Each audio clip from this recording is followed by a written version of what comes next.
Hey guys, Redneck Mini 14 here coming at you, and we're going to switch gears a little bit and we're going to talk about something other than the coronavirus, somewhat. Today I'm going to talk about my top 5 guns that are inexpensive and would make good choices for a scenario that we are currently in. Whether you're talking about this specific scenario that we're in now or a future scenario where you may need to buy a gun in the future. So a lot of people getting their first time, their first gun. A lot of people who, maybe don't know what's a good gun to buy and, what's good for what application. So this is gonna be a video for those people. So we're gonna talk about my top 5 inexpensive guns for a pandemic, an apocalypse, end of the world maybe. No, this isn't the end of the world, trust me. But top 5 inexpensive guns that would make good first time gun purchases for people looking at getting a gun for those scenarios. So we're going to talk about 5 guns that I personally own and think are good choices, and then we're going to have one wild card. Because what's a 5 guns video without a wild card, am I right? So let's get to it. Alright guys, in at number 1 we're going to talk about a good 22. I'm very fond of the Marlin Model 60, specifically because it is a very inexpensive rifle to come across. There have been somewhere between 11 and 12 million of these things made between 1960 and now. So that's what, a good 60 years worth of production. So there's lots of them out there, and you can find them new for less than 200. You can find them used for 100 or even less, depending on where you get them and how old they are and what condition they're in. But generally speaking, a Marlin Model 60 or a Glenfield Model 60 is a good choice for a 22 rifle. 1022 is also good. For anybody who would like something a little more modular. So the Ruger 1022 is another good option, but it's a little more expensive. They're not as plentiful. The reason these are so plentiful is because they were made longer. They were made, there were store brand versions of these made that were sold in all kinds of hardware stores and other kinds of stores, big box stores back in the day. So there's lots of these out there. 22 long rifle only, very inexpensive to shoot, and you can get a lot of ammunition. The ammunition's really tiny, so you can carry a lot of ammunition if you need to. 15 plus 1 capacity on newer models, 18 plus 1 capacity on a lot of the older models. They also have a longer barrel, the older models do. But, generally speaking, you can find a good used one for like $100. Sometimes you can find them for like $75, $80, which is a very good deal for a 22 rifle. This particular one was like $140. So, number 1, a good 22 rifle. I recommend the Marlin Model 60, Marlin 795, or the Ruger 1022 if you want something a little more modular. So, on to number 2. And in at number 2, we have a good 12 gauge shotgun. Now this particular one is a Mossberg Maverick 88. So it's basically a Mossberg 500. Another good inexpensive option is an H&R Pardner pump, which is basically a Remington 870, but again, the Mossberg 500 and the Remington 870 are also good choices. They're just going to be more expensive, but the Maverick 88 or the H&R Pardner is basically the same thing as those other 2 guns. So this particular Maverick 88 is my personal home defense gun. It's what I have in case of a break-in. So you have a 20-inch barrel, 7 plus 1 capacity in the tube. I have a sling that I put on it, and I have a Velcro side saddle, which you can get those for like, $17. This particular one is made by Brown Coat Tactical. And that's pretty much it. Oh, and I have this high-vis front sight, fiber optic. But For a good Maverick 88, whether it's the 7+1 model or the 5+1 model, or even if you get a hunting model with like a 28-inch barrel and you can like chop the barrel off, it'll make a good home defense gun. But you're looking at about 200 to 250 brand new, depending on where you get it. And if you get it used, you might be able to find for like 150, maybe even less, depending on the condition, depending on where you get it from.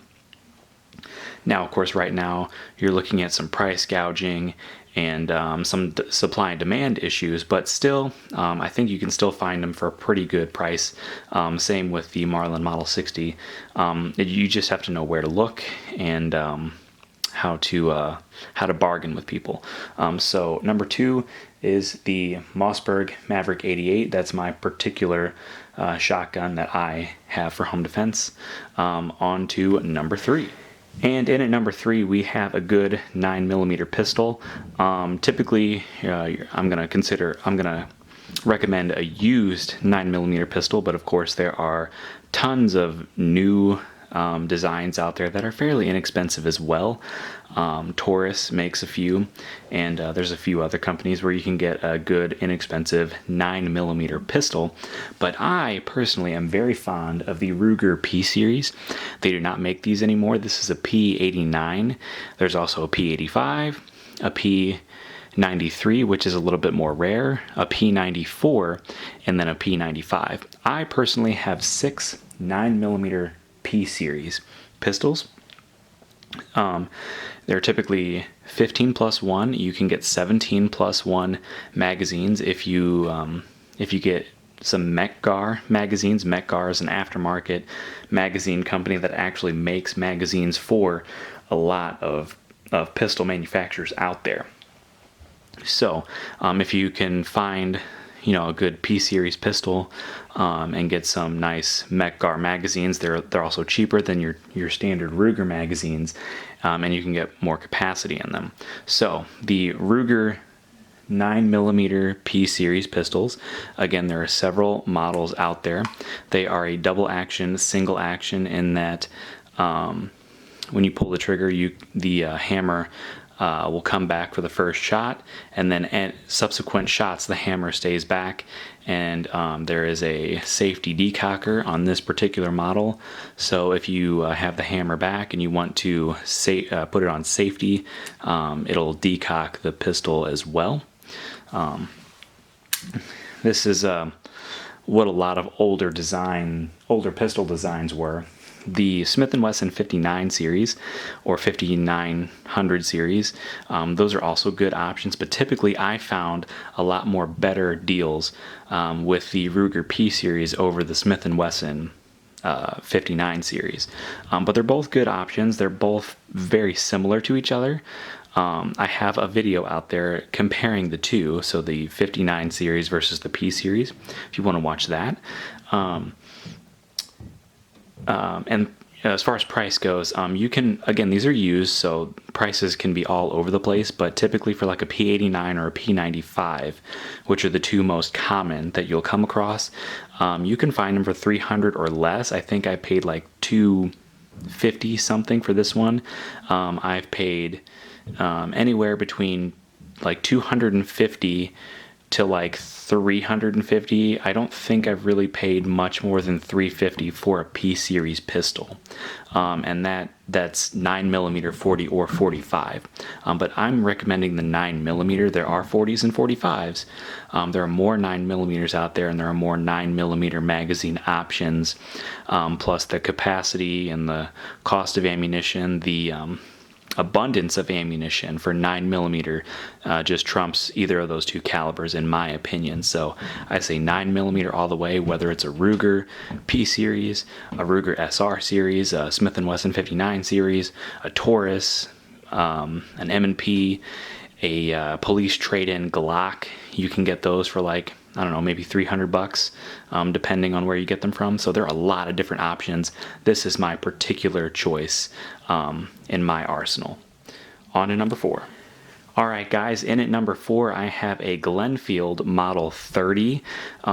This particular one is a Model 30A. Now, the The Glenfield Model 30 is basically a Marlin 336, which is a 30-30 Winchester rifle.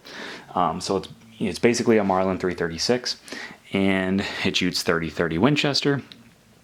You have a 20-inch barrel and a 6-round capacity tubular magazine with a side loading gate.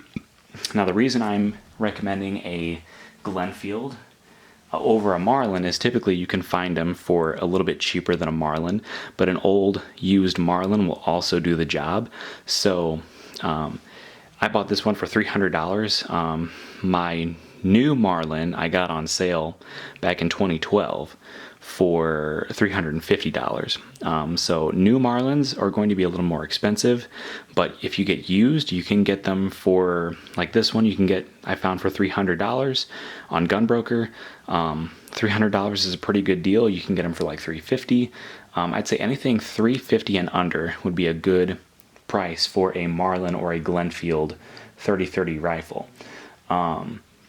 And it's lever action, so you just work it like that. If you're into westerns, you should be very familiar with that. I have several videos out there on either this gun or any of my other Marlin lever actions. They're all basically the same gun, just a little bit different. So if you want to know a little more about Marlin lever actions, I have videos out there. There are other videos out there. Check them out. But anyway, for my number 4 choice, I go with a Marlin or a Glenfield 30-30 rifle. So on to number 5. And in at number 5, we have an AR-15 build. Now, I don't mean like a build where you literally put the whole gun together. I mean a build as in you have a lower and an upper, and maybe a rear sight, and of course magazines. So you can basically build this whole gun like this in 4 parts. I did it a little bit differently, so mine was a little bit more complex and a little more expensive, but this setup here you can probably get for $500 or less. Now, again, price gouging, supply and demand right now, I get it, but like in the future, you can probably get it for $500 or less.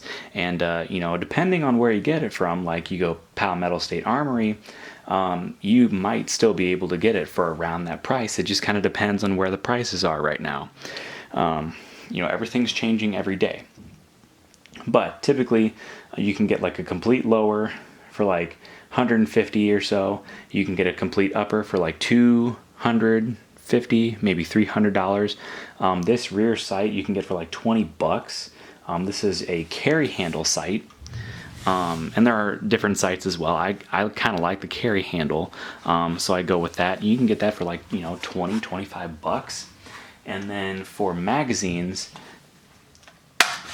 you can, depending on where you get them from, you can get them for like maybe $10 a magazine.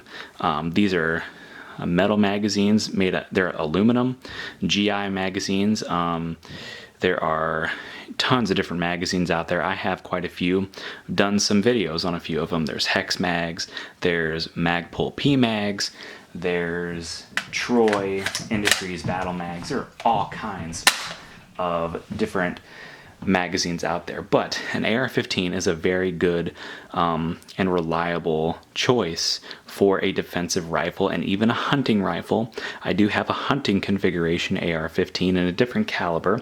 I recommend 223-556, specifically an upper chambered in 5.56, because you can shoot both 223 and 5.56. If you get a 223 only barrel, 223 Remington that is, you can only shoot 223 in it. Anything that can shoot those 2 different rounds is what I recommend for an AR-15. And there are tons of parts out there, tons of mags out there, there's tons of ammunition out there. There's just all kinds of different components and stuff, and there are all kinds of different rifles out there ready to go, whether you're talking about Savage, Ruger, Springfield, Anderson Manufacturing, Palmetto State Armory has complete rifles as well. There are tons of different options for the budget-minded as far as complete rifles go. Delton. I think there's one called Adams Arms. There's all kinds. I typically build my AR-15s, and that's kind of what I recommend you do as well. It's very easy. You just got 2 pins here. Push them out, take the gun in 2 pieces, put it back together, push the 2 pins in. Very simple. Your sights just on a Picatinny rail, you got these little knobs, and you loosen them up, put them on there, and tighten it up.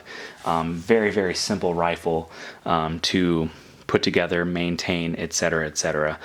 So AR-15 is my number 5 choice. All right, guys, my wild card is basically any military surplus rifle that has been sporterized, because you can get them for quite a bit less money than a traditional military surplus rifle that has not been tinkered with.